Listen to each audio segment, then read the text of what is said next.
Today on TK Aquarium Adventures, a current fish room tour.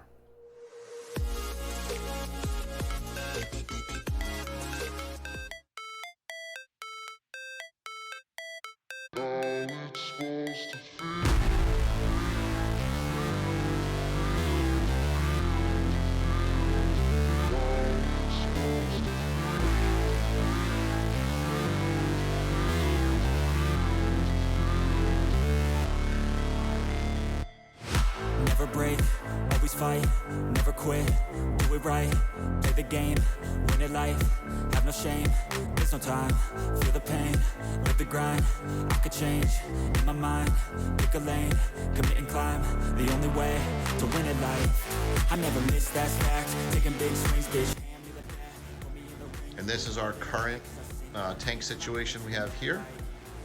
With all of our tanks, we'll go over what's in each one. There's one up on the top left there that does have a female crevenza in there from our spawn of crevenzas. So we'll start over here with our 20 highs. This is my Neolemprologus brichardi tank. I'm trying to breed these out. They haven't bred yet.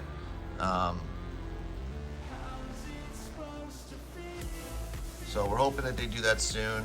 It's just a cool little tank. They're actually very feisty. I had 6. They harassed one so bad he jumped out and committed suicide. So that's why I got a top on this tank now. There seems to be 2 males and 1 female who all get along. But they're very pretty fish. They come from Lake Tanganyika in Africa. And that's our African cichlid tank there.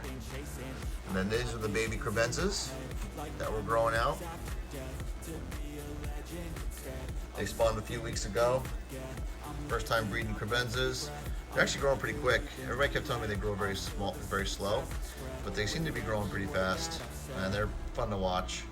Sorry, there's not focusing too good. Also in this tank, I have 2 blue-eyed lemon bristlenose plecos, and I have 1 L397 pleco hiding back there behind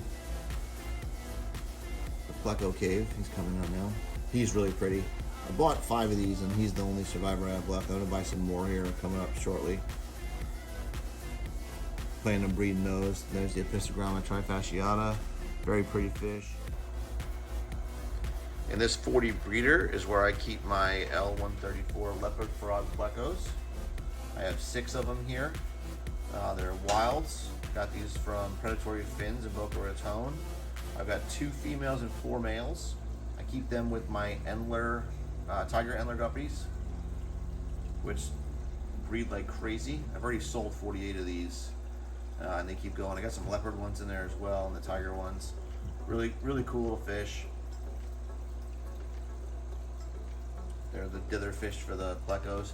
The plecos I feed rapashi, bloodworms, some algae wafers, some the extreme bottom wafers, and they're doing really well. I bought 6 of them. I still got all 6. They're getting nice and fat. I'm hoping that this summer they spawn during the rainy season. They're a seasonal spawner, so that's the goal, is to get those to spawn this summer. Next is a 20 long, full of my orange Neocaridina shrimp. I got 10 of these back in November, and I've got now more than you can count. There's hundreds in there. These things breed like crazy. They're really cool. They get darker as they get older. There's a bunch of them on the sponge filter in the back there. And these are in a 20 long.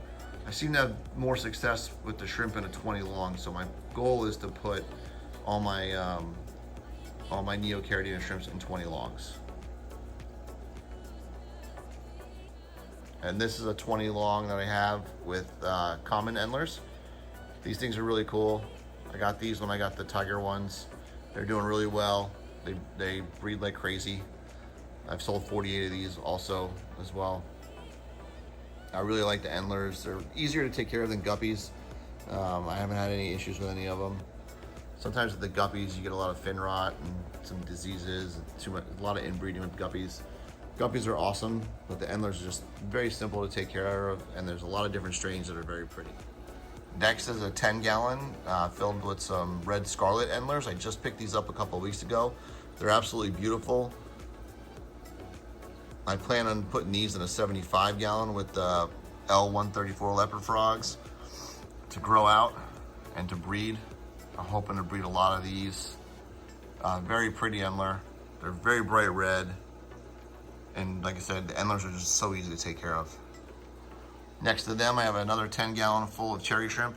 My 29 gallon of the cherry shrimp kind of fizzled out and they stopped breeding in that. So I moved a few of them over to this tank and they started breeding again like crazy.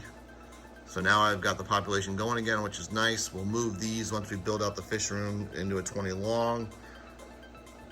So I can just get a bunch of them going because they sell really good. So the top row in the original rack is full of 5.5 gallons. In this one, we have some blue dream shrimp. These have been the hardest shrimp for me to keep. I cannot get a colony going. So I'm hopefully with the moss and the substrate I have in here, these will get going. Next to them, I have my Epistogramma cockatoides pair. I'm trying to get them to spawn again. I think they spawned yesterday, so I'm hoping to see some babies. The male's in the back, hiding back there. Next to them, just a bear tank. It's got a crayfish in there that I gave to Bruce when I bought a couple of them yesterday. Next to them is my Epistogramma D12 Pac-Man Episto, and they all seem to be hiding behind a sponge filter here. Let's see if I can get it moved. There we go. These get really yellow, so they're babies still. I got 2 males and one male and 2 females, so which is really good. I'm going to breed these along with the Epistogramma trifasciata and the Epistogramma cockatoides. And then here is the wild cherry shrimp. I don't kill them. I keep them in this tank. I pull them out. They breed, and when they breed, a lot of times they'll breed colored. So I'll get reds and blues out of here, which is pretty cool. And I've sold these, so they're actually really cool. A lot of them have a lot of awesome designs on them.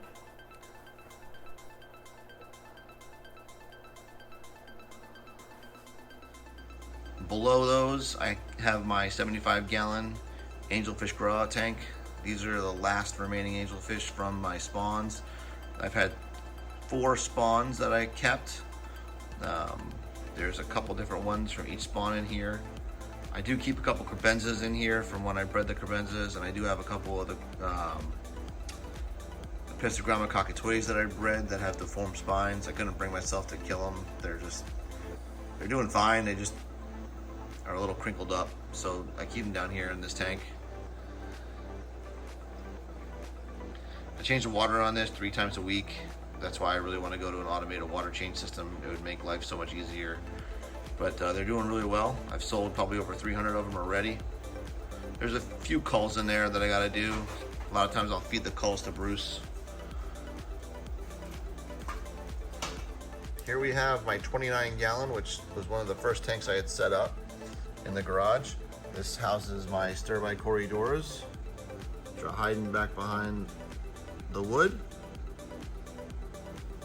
It's heavily planted with Amazon swords. There's some driftwood in there. This is what I also started doing the cherry shrimp in, but for some reason they kind of like fizzled out in this tank. There's a few scragglers here and there. There are about a dozen or so baby Sturbis in here, which is pretty cool. So that's how we got the Sturbis breeding. And then next to this tank is Bruce, our Bahaka puffer.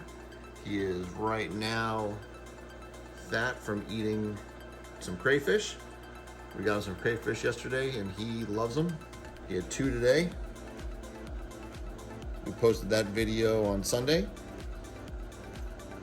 And he's really cool. I got him a year ago in April. He was itty bitty, about 1 inch long, and he's just a really cool fish. I just wanted to say thanks for watching this video. If you could do me a favor, hit the like button and subscribe. I'd really appreciate it. And please stay tuned for more adventures.